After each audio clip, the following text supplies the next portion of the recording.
commentary. Got it. A lot of recent commentary about Milgram and Zimbardo, which purports to overturn familiar understandings. And that's what I'm seeing. So it's a good fit with this conference. I've spent my career thinking of science and social science in particular as a reassuringly solid corrective to the most excessive philosophical speculation. But of late, things haven't looked so good for science, and I've started to wonder if my way of playing the game is mistake. Now, much of the political leadership in America is not known for their scientific sophistication. On the other hand, our mastery and I are working on a book on trust in science, and this isn't ours, but this is Pew. But you see, it's trust in science. Science is still a reasonably well-respected institution. It's that second green line, and starting to tickle half of people have a great deal of trust in science. Of course, at the same time, we feel free to do our own research and depart from scientific consensus. So there's no meaningful disagreement in the scientific community about the reality of anthropogenic climate change. US adults go their own way on that. Many US adults think there's no such thing, and more US adults understate the scientific consensus. There's also, of course, radical party variation. So liberals in the states are much more trusting of science than conservatives. But whatever you think of those wrinkles, trust in social science is at an all-time low. And for most people, they peg the trouble beginning when my fellow Cornellian Daryl Bem demonstrated the reality of ESP in the Best Social and Personality Journal in 2011. And then soon the so-called replication crisis was spawned. It's gotten a lot of play in the press. I'm not going to do a lot with this, but I just wanted to flag, and people like Paul know more about this than I do, probably many people on this Zoom. It's a cultural moment. So it turns out the replication police or the Repli Bros, as they're sometimes called, are overwhelmingly men. And you might think it's no accident that one of the people whose career was destroyed by the replication crisis was a young, successful woman who was ganged up on by a bunch of men statisticians. And again, I just want to flag that background because it seems to me that the recent criticisms of Milgram and Zimbardo reflect a wider cultural moment. So plan for the talk is simple. I'm going to talk about recent debunkings of Milgram and Zimbardo. I'll spend some time with some very worthwhile work by Gina Perry, right, who was part of this, right in an earlier session, and some rather less worthwhile work on Zimbardo by Ben Blum. So the standard story about these two classics of social psychology sometimes marches under the banner of situationism, with psychologists like my teacher Dick Nisbet and Lee Ross and my own work. And what the studies are supposed to show is what you might call disproportion. A seemingly minor situational influence is like being told to shock someone by a high school biology teacher in a lab coat may have a disquietingly large influence on moral behavior. And then downstream from that is what you might call fragility. I say here, character is disquietingly far from destiny, but personality variables matter less than you might have thought. So that's been the story I've been sticking to for a couple decades. And But now a lot of stuff has happened.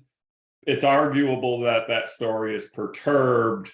So recently I went back to this stuff and a couple of new essays, and that's just what I'm going to report on today. So we'll start with Milgram. Since we're worried about the replication crisis, does Milgram replicate? Without question, all over the world. What I use to teach, and I recommend if you haven't seen it, is has anyone else seen the British reality TV show where they do an exact replication of Milgram and they get the same 2/3? And that's what the picture's from. Remember, the replication crisis is about statistical techniques capitalizing on chance, but if you can do a fraction, you can understand Milgram. There's nothing to cook statistically. But the question is, what actually went on? What replicates? We know we can get a Milgram-like effect with 2/3 obedient in the standard scenario. And the question is, what is that effect about? And so Perry, in her, again, very worthwhile book, ends with an inflammatory conclusion. Milgram's experiments might not be good science, which is a little awkward if true for the most famous experiment in the history of psychology. She's recently done some papers, but the line is familiar in the book. I'll talk about the papers too. There's an ethical objection, which again is nothing new. Milgram subjects were traumatized by their experience, and a methodological objection. Milgram subjects didn't really believe they were shocking an innocent victim. So it's no big deal. They were just playing a game of charades. And there's not a disproportion because they didn't do anything serious. The question to ask about this has been known for a long time. If they were just playing along, why should there be an ethical? If they were just pretend shocking people and pretend traumatized, there shouldn't be an ethical objection. Perry's actually convinced me that the ethical objection was even more serious than I thought, but I'm going to dig in my heels here about the methodological objection. So the claim, if you're Perry, is that credulity predicts disobedience. So the subjects who really thought they were shocking people tended to balk. So obedient subjects, claim one, did not believe they were doing anything bad because they didn't really believe that they were delivering painful shocks. And if that's true, the kind of standard situationist interpretation doesn't go through. Now, why should you think this? Why should you think that the subjects weren't taken in? This thought has been around since the beginning of Milgram commentary, tends not to be generally endorsed. Sabini and Silver, who are general critics of the situationist story, find it wholly uncompelling. So why is Perry swimming against the tide here? Well, recently the Milgram archives have been opened up. There's a lot of information, although I've worked on this a bit, it's not all that easy to use in the state. Lots of it's not digitized and so on and so forth. But the claim is the new evidence from the Milgram archives gives new reason to believe that the subjects were not taken in. So in a recent paper by Perry and her colleagues, they make much of this nice study by Hollander and Turowitz. They analyzed interview transcripts, and what they found, apparently in accordance with Perry's line, is 72% of the obedient subjects explained their behavior with explanation coded as learner not being harmed, and only 11% of defiant subjects did so. So it looks like the people who went along didn't think anything untoward was happening.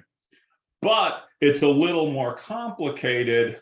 Weirdly, Hollander and Turowitz don't say what a handful is, but they say only a handful of the not harmed explanations reference doubting the experimental cover story, which is what you need for the incredulity objection. The other two explanations are that they trusted the experimenter's assurances that the learner was not being harmed, and the other explanation is the screaming learner was overreacting. Okay.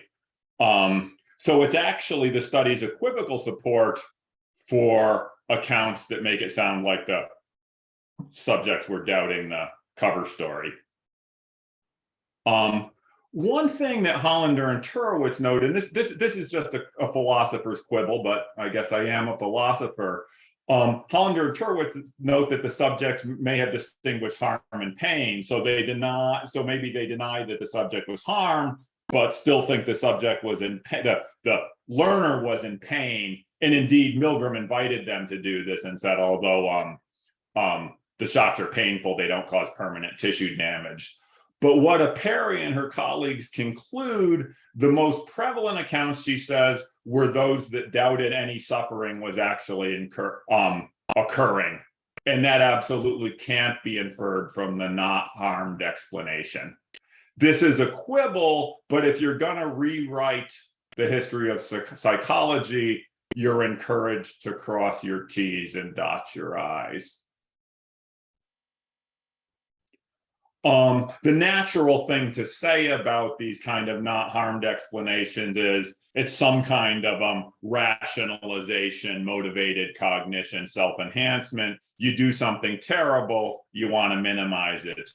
Hollander and Turowitz doubt the subjects believe themselves to have behaved improperly. And they say, look, they're not criminal defendants. They didn't have reason to minimize their behavior. And the question here is always, if that's true, why were the subjects so stressed out if they didn't think they were doing any wrong? They'd have to be awfully good actors. So then Perry et al. Move on to their own analyses.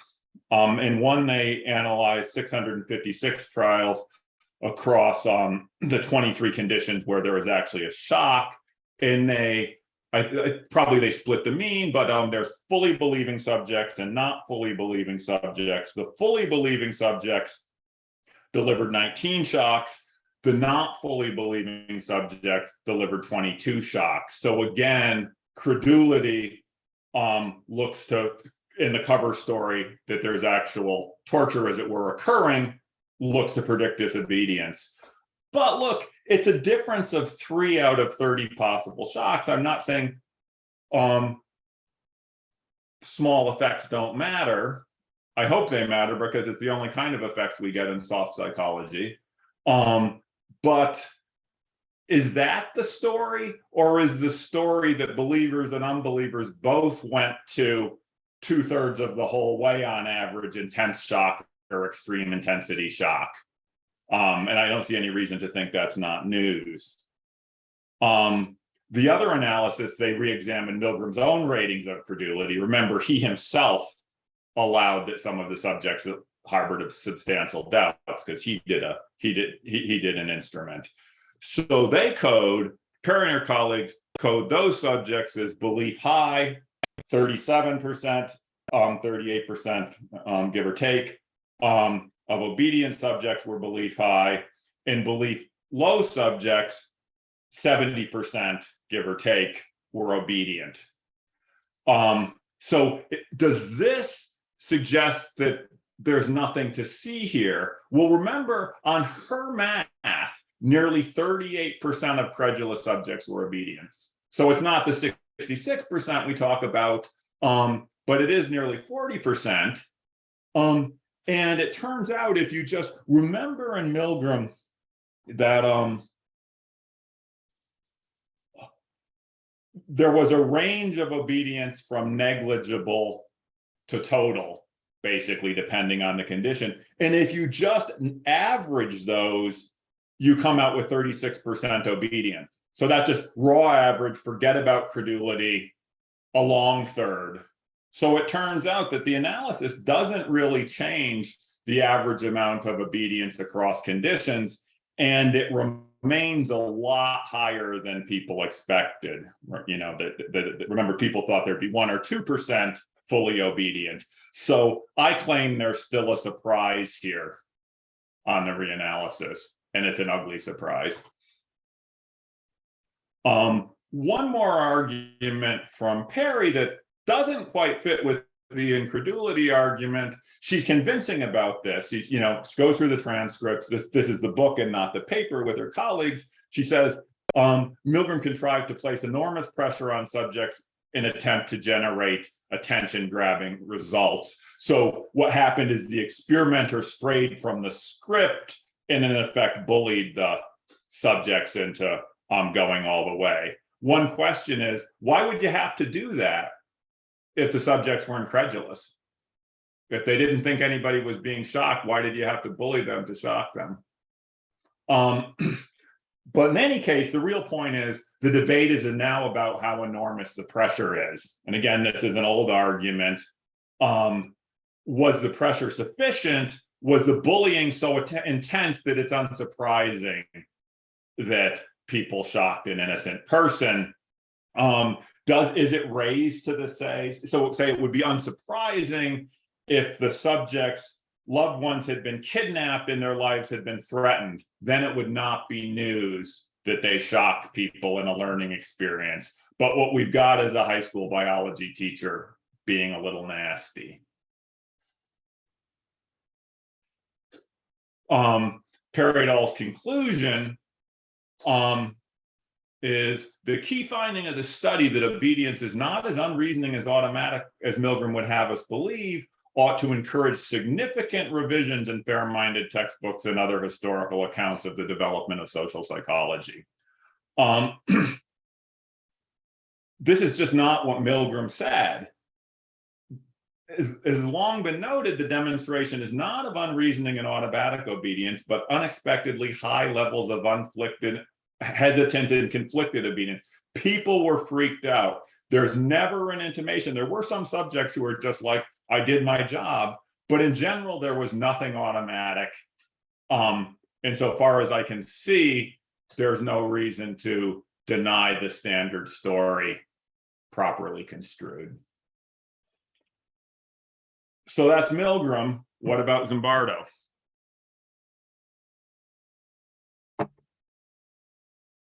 So what's the story in the Stanford prison experiment, which is of course not an experiment, or in the simulation, excuse me, ordinary young men quickly adopted the roles of abusive guards and sullen prisoners.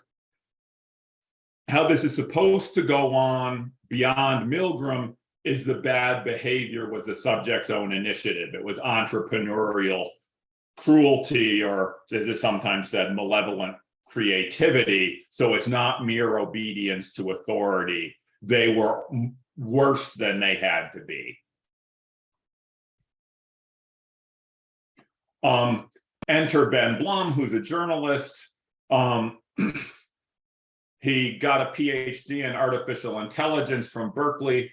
After he solved that problem, he went to journalism, and he's chiefly noted for writing a book about his cousin who was a bank robber, in this splashy article that got picked up in Psychology social media, where he says the Stanford prison experiment is a sham and a lie. I disrecollect, I don't think he actually uses the word fraud, but sham and lie are drifting in that direction, certainly. He in turn is influenced by this guy, Letexier, who did a bunch of archival work and concluded that the SPE is an incredibly flawed study that should have died an early death.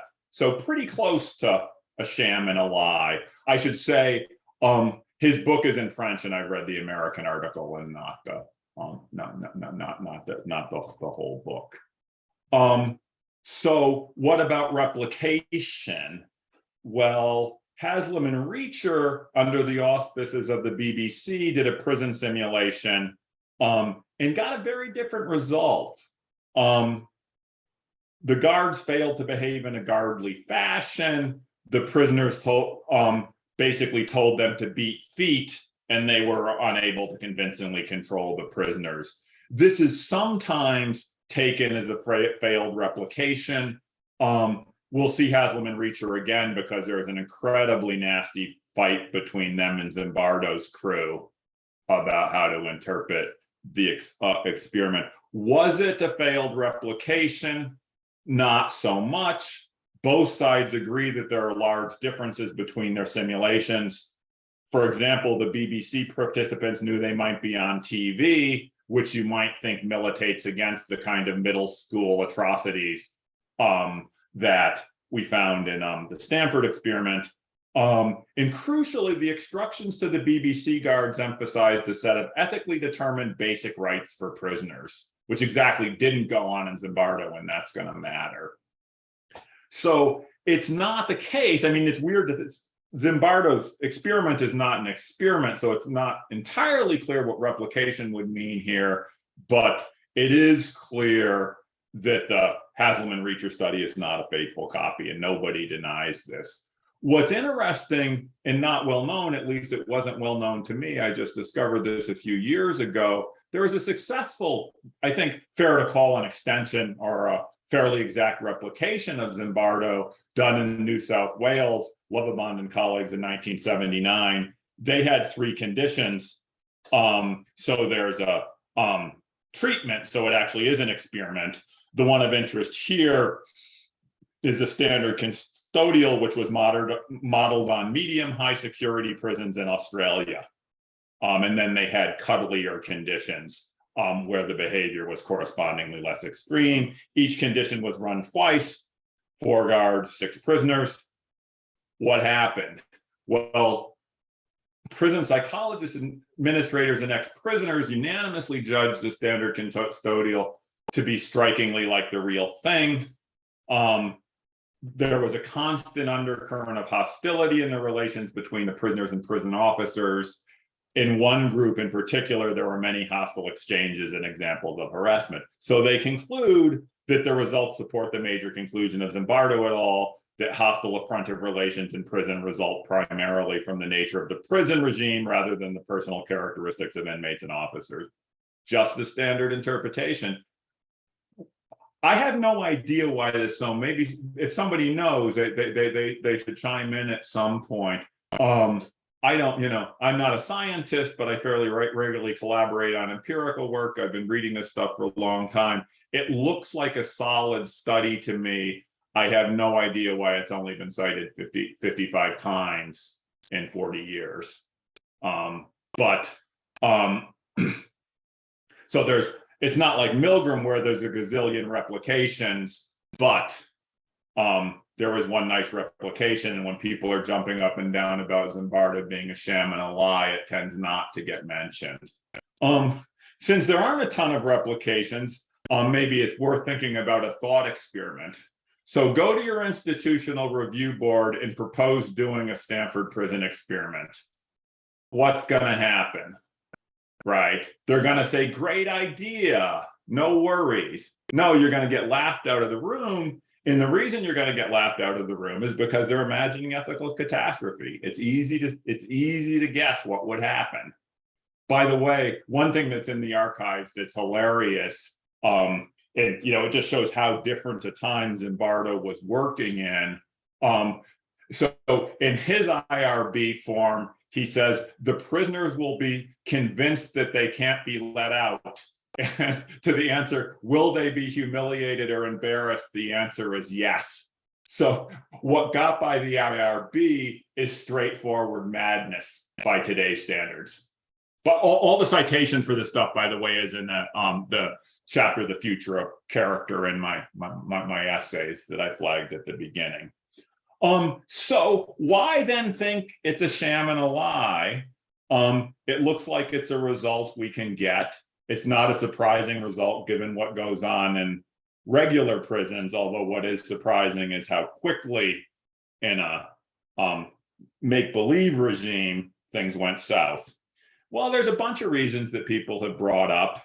One thing is that Zimbardo overstated his conclusions. Guilty. He's made many statements over a long time. He's a public intellectual who does things like swanning about with movie stars at the Sundance film festival. There's a Hollywood movie, not a very good Hollywood movie of Stanford Prison Experiment. By the way, there's an excellent Hollywood movie on Milgram, right? The Experimenter, if you haven't seen it. It's very good. The Zimbardo movie is less good. So he's a guy who likes flying high, sort of a pinker class academic. And he also saw himself in an advocacy role for prison reform. So there's no doubt there's some overstatement. Letexier focuses on the fact that Lombardo said half the prisoners were released early due to psychiatric difficulty, says that's an exaggeration. And he says, without irony, out of 11 prisoners, it looks like only 2 really exhibited symptoms of a nervous breakdown. And I'm thinking 2 nervous breakdowns in 11 is an interesting result. I don't know whether it's 2 or with it's 5, but the point is something happened here, even if Zimbardo overstated it. And to say that Zimbardo overstated some things is not to say that we've got scientific failure or fraud. Some people think it's also interesting that they were paid. The subjects got $15 a day. In 1970, when the experiment was done, minimum wage was $160. So $15 is a 9-hour-a-day working at McDonald's. So now the conclusion is people living in an affluent nation will torture for minimum wage. I find that interesting. I don't think the money is an interesting part of the story. Testimony has changed over the years. Maybe most significantly, Dave Eshelman, who was the most egregious of the guards,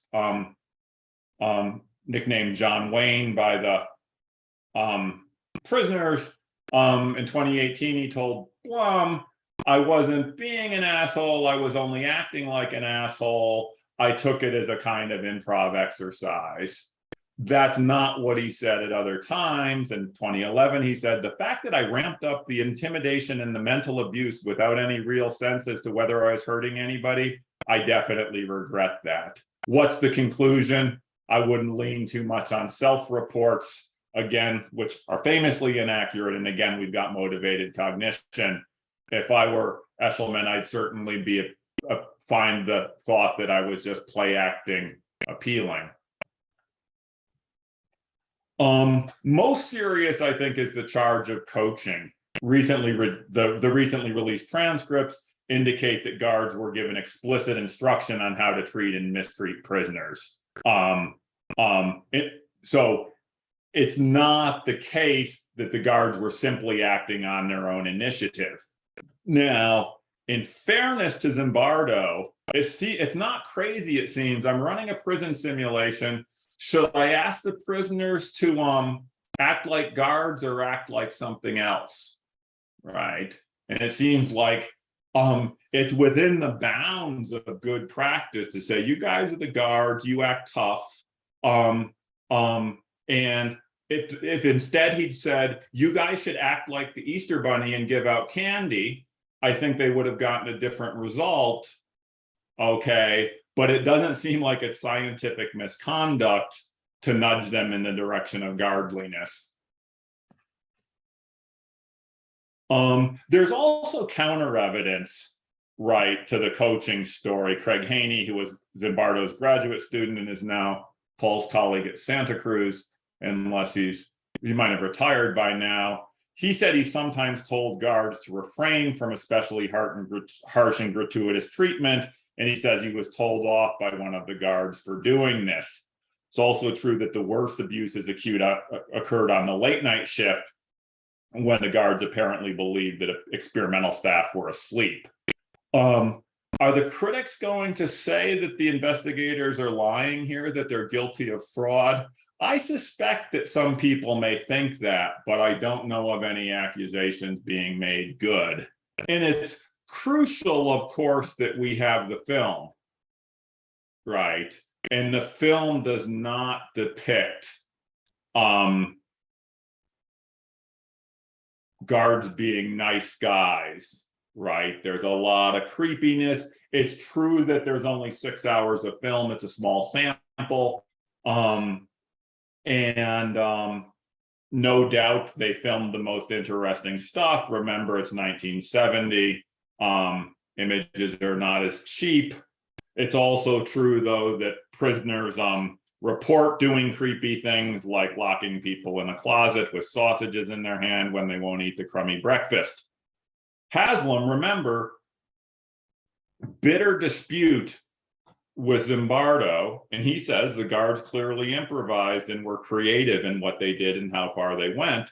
So I think the coaching objection is true, but it can't explain everything that went on. It's certainly true that, as Blum says, Zimbardo put his thumb on the scale, but it doesn't get us the whole way there. One thing that's funny about this is, so if the story is Zimbardo put his thumb on the scale, now if you're a college professor, you're like, wow, Zimbardo must be better at getting his students to do what he wants than I am. I can't get them to wear their masks over their nose or show up on time to lecture, right? But Zimbardo can get them to torture people. And it's better than that, because according to Blum, the main instigator of the abuse was not even a professor, but an undergraduate research assistant. I'm sure this guy has gone on to have a fabulous career at something, because he must have been a profoundly persuasive little dude. Okay, so it's there, even if you bought that they were just following orders, there's something to see here. And what it is now, Zimbardo looks more like Milgram. The claims of entrepreneurial cruelty, if Blum and his ilk are right, are oversold. And instead, what we've got is something more like destructive obedience. This is a revision of the standard narrative, but to say that the SPP is more like Milgram than previously realized is not to say the SPP is a lie or the SPP has been debunked. Something went on here, and the general thought that it's too easy to get people to behave in awful ways in the right circumstances remains untroubled. What's the current consensus, the scientific consensus, as opposed to the journalistic and blog consensus on Zimbardo? Haslam and Reacher, again, bitter feud with Zimbardo. Everyone agrees that the SPE showed that normal people can produce tyranny and that it raised important questions about why they do so. Another later piece with Van Bavel, a culture of cruelty emerged during the SPE, just the kind of thing the situationists would say. The fight between Haslam and Reacher and Zimbardo's crew got so vicious that they ultimately issued a peace accord, a consensus statement. And the key points were both sides acknowledged the values of both studies in understanding toxic behavior. They expressed regret about the stridency of previous debate and explicitly disavow any suggestions of scientific fraud. Okay, so it seems to me that the claims of sham and fraud are grossly irresponsible overstatements, given what we know and given what the parties to the academic debate agree. So I close with a rumination, a conclusion, and a provocation. I do think we need to think more about pretense in experimental subjects. I would like to spend some time on this. I fear I'll retire before I do so, but it's also interesting in life, right? That much of life is lived in this gray area between pretense and belief. For example, when my wife says I'm good looking, right? She's not delusional, but neither is she just lying to make me feel good, right? There's all of these belief-like states which probably don't involve credulity that structure our behavior. That's fascinating and important. I think it was going on in the experiments. I don't have much to say about it, but that's sort of future research. The conclusion is simple. You can't change the past. Milgram and Zimbardo studies have a central place in the history of psychology because they deserve a central place in the history of psychology. Warts and all, they showed us something, and something that we ought not to forget. And then finally, a provocation. The recent journalistic and academic debunkings of Milgram and Zimbardo are creatures of a moment. They manifest a current cultural zeitgeist of psychology bashing, in particular in the context of grossly overstated claims about replication crises. And that's what I got.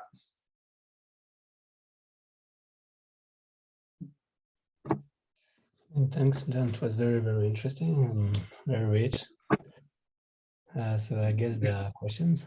In a sense, it's not so interesting. It's nothing has changed. But given what's been said, maybe that's interesting. Yeah, Dan? I really appreciate that you paid attention, John, to these critiques of both experiments. The worry that I've had about these experiments and the possibly overconfident reliance on results in social psychology as if these results are just well established, we can now move on. We understand the result and it's a simple thing. It is the situation drives the conduct. People are adaptable to these horrible behaviors, and end of story. That's been demonstrated by Zimbardo. I don't think that's a fair interpretation. I agree with you. You've made the case, and I guess other people have made the case, that scientific fraud is not the issue about Zimbardo, but there's an awful lot of BBC-ness in his experiment, a lot of stage setting, a lot of coaching. You gave greatest attention to the coaching issue. It's just not clear to me that from a reliable scientific point of view, a lot is learned from this experiment. So that's my philosophical skepticism. Yeah, I think so. It has been pointed out, it's not an experiment. He himself says now things like now it's a happening, right? And as I say in my book, it was, when it's really driven home when you look at the IRB form. It's just madness. Remember, at this time, the Grateful Dead were playing 5-hour concerts where they had 3 semi-trucks to drive their equipment. It was just a pretty different world, right? And so I think it's right that it's kind of a piece of suggestive theater, and I don't want to claim it's scientifically rigorous, but I do want to claim it's a suggestive piece of theater that does represent something about us. That said, the basic kind of take which I have is that personality variables have a surprisingly small impact on behavior. It's not really smaller than situational variables. That's a place where people like me have been misleading, and I try and sort that out in the new stuff. But you don't really need Zimbardo's experiment for that. It's just that who we are has less to do with what we do than you might have thought. And so if you pressed and said, come on, John, you're trying to bring scientific rigor to psychology, to philosophy, and then you do it by leaning heavily on a piece of performance art, you ought to chuck that. I'd be pretty willing to say mea culpa. But I don't think it's constructive to say it's a sham and a lie in the press. And then, psychologists on the blogs just picked this up and said things like, I can't believe we still teach this, and blah, blah, blah, blah, blah, right? And Blum was irresponsible. Blum actually interviewed me for the article, but I was unable to dissuade him from saying outrageous things. So I didn't make it in because I didn't fit the story. So I think that some of this stuff is a shame. By the way, I don't think that about Perry. Perry's making a serious effort. I think she overstates some things, right? And Milgram is not like Zimbardo, right? He was careful with his conditions and blah, blah, blah, blah, blah. And that it's more rigorous, even though he pushed things clearly. Paul? Yeah, a couple of questions. I very much appreciated, as did Dan, your careful examination of the criticism. Clearly I have a vested interest in this, and so I'm a little less skeptical than Dan. But the question I have for you, John, or one of the questions I have is, while a lot of the attention, of course, goes to the Stanford prison experiment, I'm sure as you well know, Zimbardo did this really interesting work on de-individuation that predated the SCP by several years, and seems to point strongly in the same direction, namely that when people think they're not being observed closely and so forth, you get very interesting deviant behaviors. I was just wondering, has this research been called into question, and how do you see it in the general scheme of things? I don't know that well. And, there's a way in which, Zimbardo hasn't missed any meals, right? He's a famous guy, but there's a way in which he comes, by the way, he's been on a very small number of occasions. I've asked him a question or something. He's always been great. And this was early in my career when he had no reason to. So he's been a good guy to me. But I think there's a way in which something a little tragic went on. He really invested in the shyness clinic stuff. There's the individuation stuff, and there's the broken window study with the car. He did a lot of stuff, and this is what got all of the heat. And so that's what he's sort of indelibly associated with. And through his own efforts too, which in a certain way makes it more tragic. Right. And so maybe this, in a way, goes back to Dan's question, because maybe if we want to get it right, shelving the prison experiment as a distraction wouldn't be a crazy thing to do, because there's lots of fascinating stuff. And as I now think, the big story is about effect sizes. It's not glamorous at all. It's not cool. And that's how you understand what's going on. And so you might say, too bad for Zimbardo and too bad for us that we're still fighting about this. Yeah. Well, Raphael, may one quick follow-up question. Russell, in his 2-volume study, comes up with slightly different numbers than you offered. He looks at Perry's data and suggests that even after the reanalysis, it's closer to half of the people were compliant. I didn't mention this, Paul. She has the same style of analysis, but different numbers in her book, and I use the study. And that might be why. Russell's book is 2018, so maybe he wasn't talking about the paper. Yeah, but you get a little bit of a different picture. I should say, when I was actually doing the research for this stuff, Russell's tour de force was new, and I don't know it as well as I should. Yeah. So on Russell's analysis, even if you buy the argument, it's 50% credulously obedient, and that's getting very close to the canonical 2/3. Yeah. I don't think I think it's interesting. It's the kind of work that's very worthwhile doing. We tried to put together a project with Yale to get the whole thing digitized, and it turns out it's really hard.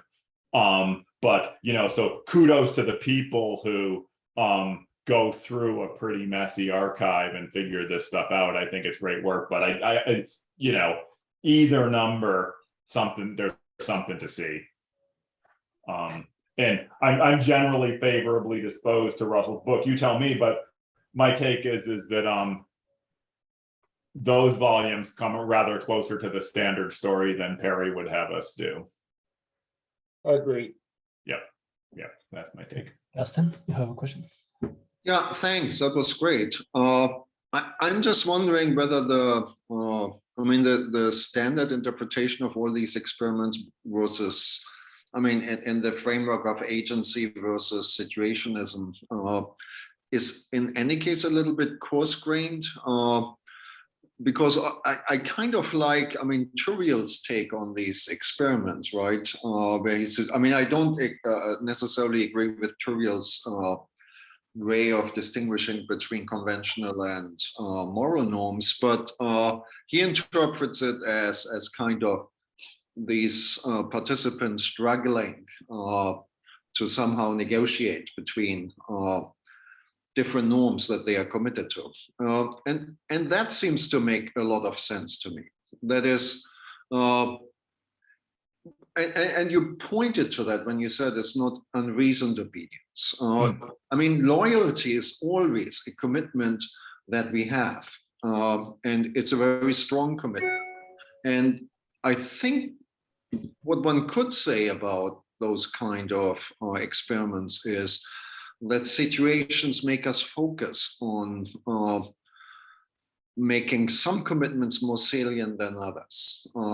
And it seems to me that's the most plausible way to read both of these experiments, right? In certain kind of situations, I mean, you could even think about Zimbardo pointing out that in some sense, a certain kind of tough masculinity might maybe emphasize in a certain way, and similarly to Milgram. I mean, it's obedience, it's loyalty. I mean, you committed yourself to a certain kind of experiment here. So, and in all kind of situations, it's not. I mean, I tend to be a fan of W.D. Ross, right? They're prima facie obligations in some sense, however you think about them.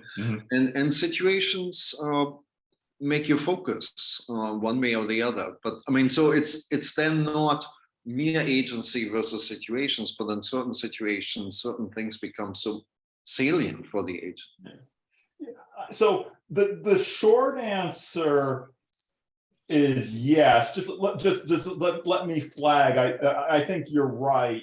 I think your story is just the right one. Just a brief aside about Turiel on the moral conventional distinction. You know, Stitch has these papers where he rips it to shreds and it comes apart. There's something there, you know. So it's that's one of those cases where I think it's pretty possible to miss the forest for the trees. There's a distinction like out there that matters to people, I think, even though it's easy to show that there's stuff wrong. But go to your story. Now, Ross and Nisbet talk about situational construal, but I like your way of talking about it in terms of salience, right? And what the way that this is a pretty cognitive way to run the story. But here's see if you like this. So this is just by way of one way you could run a kind of attentional story. So I do a fair amount of work with my partner Laura Nemi and Jesse Graham on moral foundations theory, right? And so we have these binding values of loyalty, authority. Then we have care and fairness.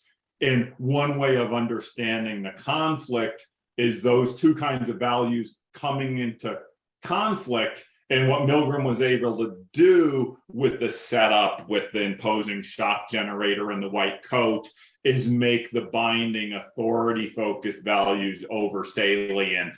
And by putting the guy in the other room, although of course he got some obedience and closer, then what you're in effect doing is walling off the care values, right?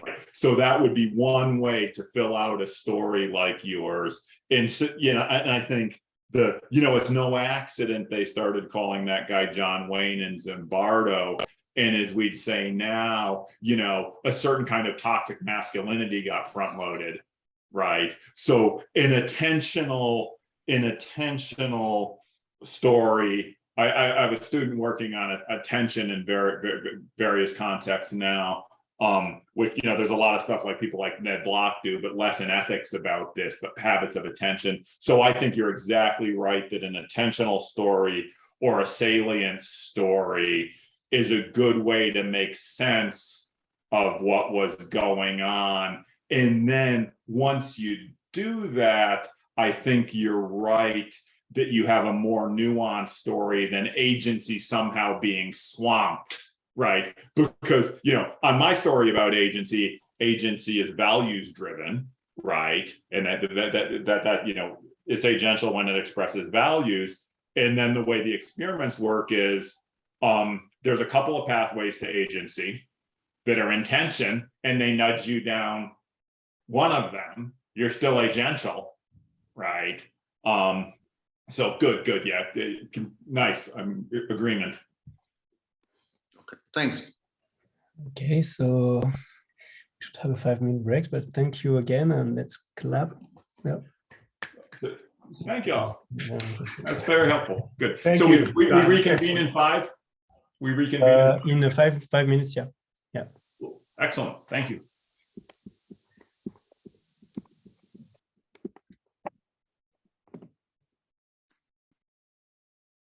Just do that. Hi, Paul.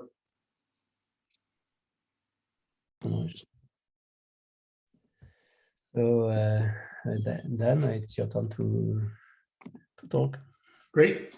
Well, thank you. And what a great group of people to be discussing these incredibly important topics.